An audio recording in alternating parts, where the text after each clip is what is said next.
नमस्कार दोस्तों, आप सभी का मैं अपने चैनल पर स्वागत करती हूँ। जैसा कि आप सब जानते हैं, हिंदू धर्म में एकादशी का बड़ा ही महत्व है। जिस प्रकार एकादशी का व्रत करने से हमें पुण्य प्राप्त होता है, उसी प्रकार एकादशी की कथा सुनने से भी हमें उतना ही पुण्य प्राप्त होता है। आज मैं आपको पुत्रदा एकादशी का महात्म्य सुना रही हूँ। यह श्रावण मास के शुक्ल पक्ष में आता है। धर्मराज युधिष्ठिर बोले कि हे भगवान, अब आप मुझे श्रावण मास के शुक्ल पक्ष की एकादशी की कथा सुनाएं। इस एकादशी का क्या नाम है तथा इसकी विधि क्या है, सो आप कहिए। मधुसूदन बोले कि हे राजन, अब आप शांति पूर्वक श्रावण मास के शुक्ल पक्ष की एकादशी की कथा सुनिए। इस कथा के श्रवण मात्र से ही वाजपेयी यज्ञ का फल मिलता है। द्वापर युग के प्रारंभ में महिष्मती नाम की नगरी थी। उस नगरी में महाजीत नाम का राजा राज्य करता था। पुत्रहीन था, इसलिए वह सदैव दुखी रहता था। उसे वह राज्य कष्टदायक प्रतीत होता था, क्योंकि पुत्र के बिना इस लोक और परलोक दोनों में सुख नहीं है। राजा ने पुत्र प्राप्ति के लिए बहुत यत्न किए, परंतु वह निष्फल हो गए। जब वह राजा वृद्ध होने लगा तो उसकी चिंता भी बढ़ने लगी। एक दिन उस राजा ने प्रजा को संबोधित करके कहा कि ना तो मैंने अपने जीवन में पाप ही किया है और ना अन्यायपूर्वक प्रजा से धन ही एकत्रित किया है। ना मैंने कभी देवताओं और ब्राह्मणों का धन छीना है और ना किसी की धरोहर ही मारी है। मैंने प्रजा को सदैव पुत्र की तरह पाला है। मैंने अपराधियों को दंड दिए हैं। मैंने कभी किसी से राग द्वेष नहीं किया, सबको समान माना है। इस प्रकार धर्म युक्त राज्य करने पर भी मैं इस समय महान दुख पा रहा हूँ। सो क्या कारण है, मेरे कुछ भी समझ में नहीं आ रहा है। राजा महिजीत की इस बात को विचारने के लिए मंत्री आदि वन को गए। वहां वन में जाकर उन्होंने बड़े बड़े ऋषि मुनियों के दर्शन किए।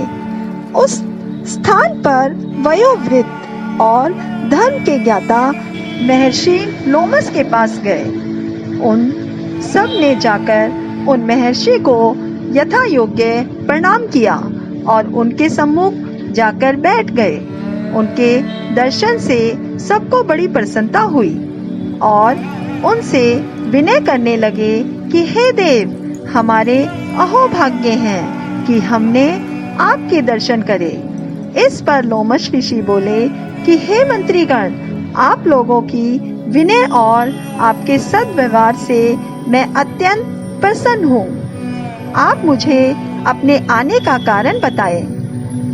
मैं आपके कार्य को अपनी शक्ति के अनुसार अवश्य ही करूँगा, क्योंकि हमारा शरीर ही परोपकार के लिए बना है। इसमें किंचित मात्र भी संदेह नहीं।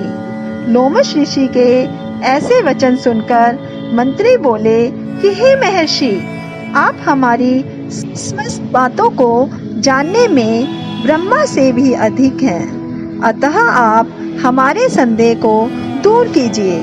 महिष्मती नाम की पुरी में महिजीत नाम का एक धर्मात्मा राजा है। वह प्रजा का पुत्र की तरह धर्मानुसार पालन करता है, परंतु फिर भी पुत्रहीन है। इससे वह दुखी रहते हैं। इसका अभी तक कारण प्रतीत नहीं हुआ। इससे हम आपके पास आए हैं। जब से हमने आपके दर्शन करे हैं, हमको पूर्ण रूप से विश्वास है कि हमारा कष्ट अवश्य ही दूर हो जाएगा, क्योंकि महान पुरुषों के दर्शन मात्र से ही प्रत्येक कार्य की सिद्धि हो जाती है। अतः अब आप हमको राजा के पुत्र होने का उपाय बताइए। इस पर लोमश ऋषि ने एक क्षण के लिए नेत्र बंद किए और राजा के पूर्व जन्मों का विचार करने लगे।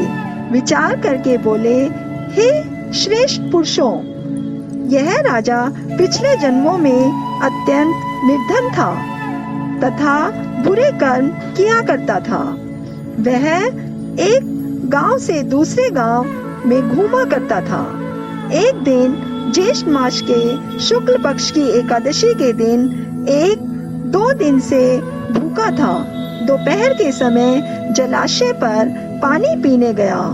उस स्थान पर उस समय एक ब्याही हुई गाय प्यासी जल पी रही थी। राजा ने उसको प्यासे ही भगा दिया और स्वयं जल पीने लगा।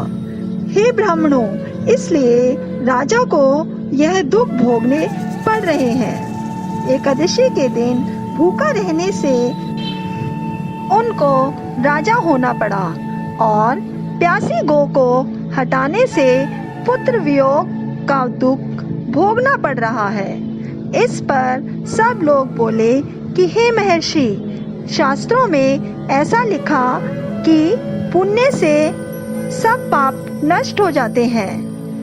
इसलिए कृपा करके आप राजा के पूर्व जन्म के पाप नष्ट होने का उपाय बताइए, क्योंकि उस पाप के क्षय होने से पुत्र रत्न की उत्पत्ति होगी। ब्राह्मण के ऐसे वचनों को सुनकर लोमश ऋषि बोले कि हे ब्राह्मणों, यदि श्रावण मास की शुक्ल पक्ष की पुत्रदा एकादशी का तुम सब लोग व्रत करो और रात्रि को जागरण करो और उस व्रत का फल राजा को प्रदान कर दो, तो तुम्हारे राजा के पुत्र पैदा होगा। राजा के समस्त दुख दूर हो जाएंगे। मंत्रियों सहित प्रजा महर्षि लोमश ऋषि के वाक्यों को सुनकर प्रसन्नता पूर्वक अपने नगर को वापस आए। उन सब लोगों ने श्रावण मास के शुक्ल पक्ष की पुत्रदा एकादशी को लोमश ऋषि की आज्ञा अनुसार विधि पूर्वक व्रत किया और द्वादशी को उसका फल राजा को दिया।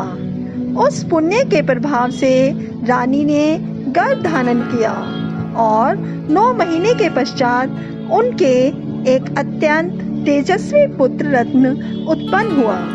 हे राजन, इसलिए इस एकादशी का नाम पुत्रदा पड़ा।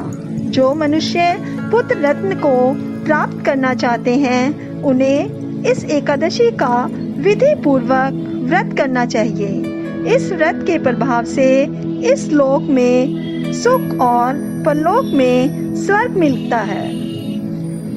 धन्यवाद दोस्तों। अगर आपको यह वीडियो पसंद आई हो तो इसे लाइक करें, अपने परिवार और दोस्तों के साथ शेयर करें और हमारे चैनल को सब्सक्राइब करना ना भूलें।